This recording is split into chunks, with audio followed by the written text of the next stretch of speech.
Hello everyone and welcome to Moose Now. My name is Ethan Tremblay. And my name is Sean O'Malley. We are back again to bring you the latest news for this week's episode. Let's jump right into the events for this week.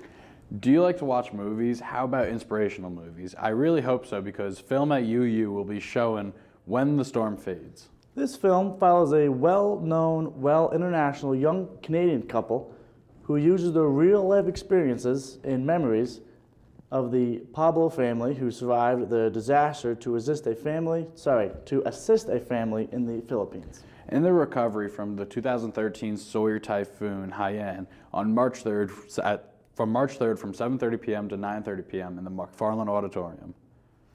With the recent news I'm sure we all heard about between Ukraine and Russia, students should be cautious of their online activity. Let's head to reporter Leola Beck for some helpful tips. Always check the source and physically confirm with the person that sent you an email or text message that the instruction is correct. Director of Northeast Cybersecurity and Forensics Center at Utica University, Tony Martino, shared with us the best practices to staying safe online. Use strong passwords on all of your accounts. Use unique passwords on all of your accounts. Don't use the same password at the university that you are using on your online banking app or on your social media, etc. Should one of those entities be compromised, you don't want to give someone access to all of them. Martino says to keep all passwords in a secure location. Whether it's in a notebook written down or in an app on your phone, he suggests LastPass, Keeper, and any common app made by a reputable company that can be found in the App Store. In addition to your continued efforts to keep your information safe, Tony let us know of the efforts Utica University is putting in to add the overall security against hackers. Training that everyone goes through on identifying phishing and identifying malicious emails and things like that. Also requiring password rotation, where passwords are required to be changed on a frequency. Those are really kind of the foundation of good cybersecurity practices, making sure that users stay aware of current threats and have it at the front of their mind, and that passwords do get changed frequently, so that if a password were to be compromised, it will not give an attacker long-term persistent access. Some of the hidden blockers the college has on prematurely are antivirus, anti-malware, and maybe some restrictions that we don't all love. Sometimes it makes our user experience a little more cumbersome, but makes the university as a whole more secure. Martino says the main theme students should remember is to be vigilant and wary of responding to emails and text messages that could be a scam. It is not just hackers attacking large databases.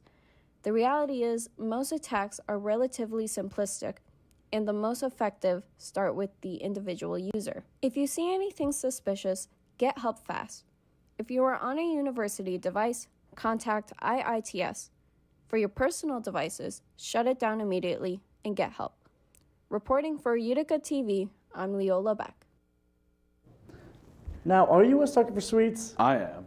When you hear the word treat, do you think of cookies, ice cream, and snacks? Do you prefer your cookies with chocolate chips in them? If that's the case, you are in for a treat. All students are invited to a sweet treat celebration hosted by the resident assistants. Stop over on March 2nd if you have some free time to mingle and enjoy some goodies and talk about college life with other students from 8:30 p.m. to 9:30 p.m. in the Pioneer Village Community Building, which will be open to the public. The Pioneer Players and Theaters Club are hosting auditions for the cabaret. This year's cabaret theme is titled Once Upon a Time, and students are encouraged to audition with a Disney song they would plan to sing for the cabaret. Cabaret auditions will be held this Sunday in the Library Concourse L105 from 5:30 to 7:30 p.m. And this year's cabaret performance is scheduled for March 19th at 7 p.m. in the Strebel Auditorium. Get ready to learn more about the topics that you are interested in most. Join the Asa Gray Biological Society and the School of Arts and Sciences for the Asa Gray Seminar. This engaging lecture will give the students the opportunity to talk with Dr. Jennifer Liu from West Virginia University. She will focus her talk on descriptions of circadian rhythms light at night and thrombolytic therapy during ischemic stroke intervention.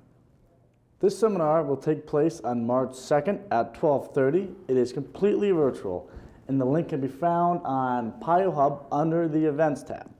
Utica's campus program board is hosting 2 sessions of goat yoga on March 4th. These sessions will run from noon to 1:15 p.m. in our first-come, first-served basis, and sign-ups are on PioHub. And don't worry, mats are available.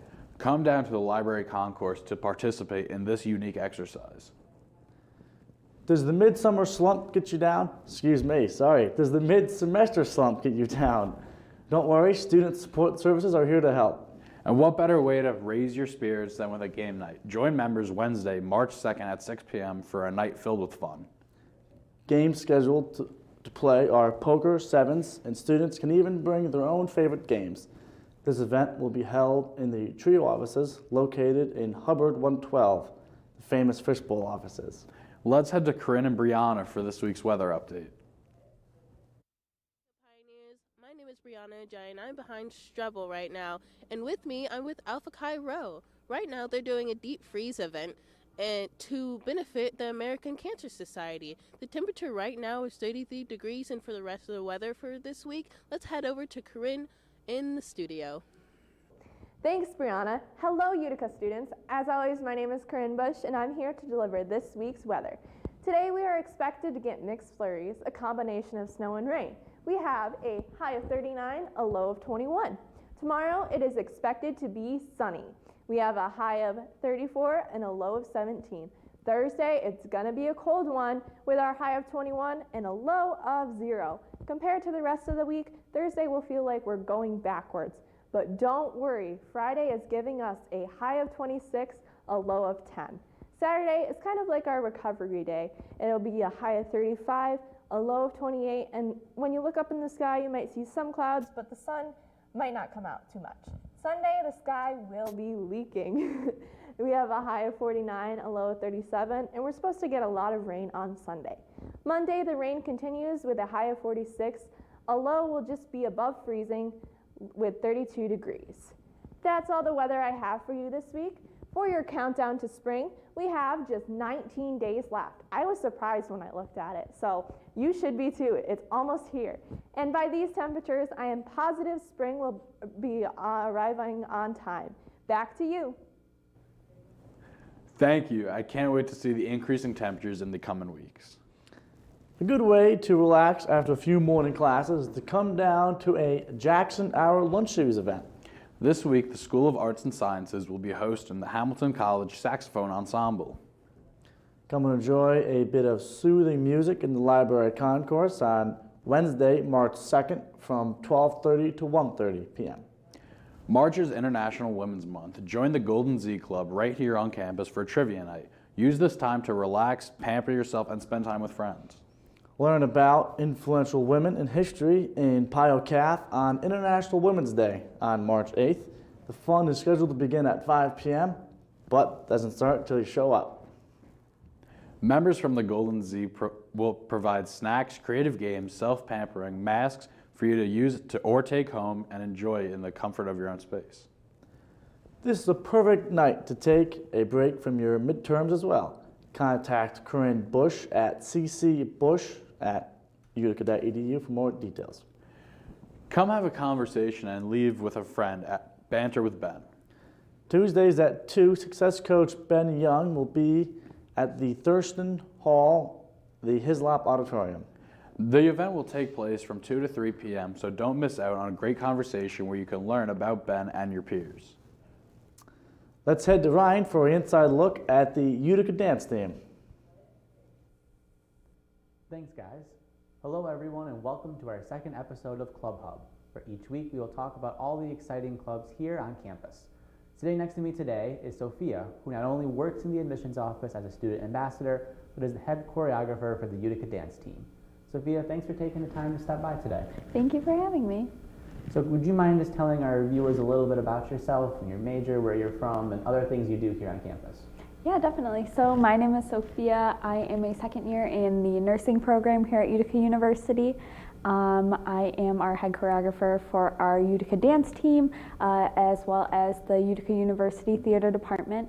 And like you said, I'm a student ambassador, so I'm actually also local, and I love to stay involved on campus. Well, that's great. Do a lot of different things on here. Very exciting. So I've heard that for the dance team itself, it's been a relatively new development here on campus. So would you mind just telling everybody kind of the backstory behind it and how it became a club here on campus? Yeah, definitely. So as of right now, we changed our name. We're the Utica Dance Team now. We were originally known as the Utica College Dance Company, which was founded in 2018. The dance team actually has two separate teams on it. Basically, we have our sports team and we have our competition team. So our sports team will do all the hockey games and the basketball, both men and women's, and then we have our competition team, which will actually go out and we'll compete against different colleges, universities, in other areas. We were originally actually going to do two. We had two lined up, but due to COVID still being a little bit restrictive, we don't have those, but we're really excited and we're definitely going to be starting those up in 2022. Well, that's definitely exciting that you guys, I never realized you have for both separate facets of it, to have the sports aspect and then and just for competition wise as well. It's really cool to have both of those. So you seem like that you're very much involved in the Utica University community. How do you keep that involvement, like for membership wise or just other events that are on campus?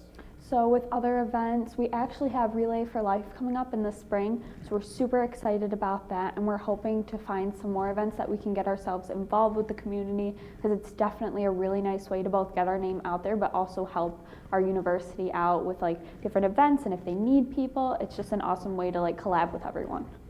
Definitely, and you had mentioned about the competition aspect of it. So if you could just describe a little more kind of like what those competitions are like. I know you were saying with COVID, it's been a little hard just trying to have those, but yeah, just to explain what those are like. Yeah, so with competition, some things might be a little different now, but normally a competition, we could either hold one at the university, or we could even go, we planned on going to other colleges. A bunch of schools would come to the competition, and it would essentially be like, say, like a hockey game, but multiple different schools up against each other competing. And it really is a great thing, because not only we're not just rivals or anything, we actually have great bonds and friendships with those other colleges, which is such an awesome thing to be able to have, especially being still sort of new in a sense, the dance company, the dance team. But it's a great way, I say, to, like we were saying, with like just like even the school and creating a great community, and even possibly being able to build up to bigger things, not even just being a club, even possibly being a sport. Yeah, it's exciting to have, like you said, for that good community involvement, especially too when you're going against other schools, to have that bond as well. Because it's not only just that they're your competitors, like you said, but you can also build some pretty cool friendships there. So is there anything else that is new that is coming up, or like if you have any upcoming fundraisers or anything like that? So as of right now, actually today is our last day for the Krispy Kreme fundraiser. We are looking at some other sort of fundraisers that are going to be lined up, so definitely stay tuned for that. And you can always check it out on like our Instagram page or anything like that. But we're starting to do some new things. We might do some bottle drives. And yeah, so we're probably going to line those up, so just stay tuned for those. Exciting. So how about for membership wise, is there any way that if somebody wanted to join the team or join the club, is there anybody that specifically they could contact, or what would that be? Yeah, so you could, if anyone were interested in the Utica dance team, they could come to any of us eBoard members. All of our information is actually up on PioHub. But if people don't have access to PioHub, they could actually just go right onto our Instagram. It's at Utica Dance Team. We actually have all of our other social medias, like our TikTok, our Facebook lined up on there. So even if they wanted to DM the page, they could totally do that.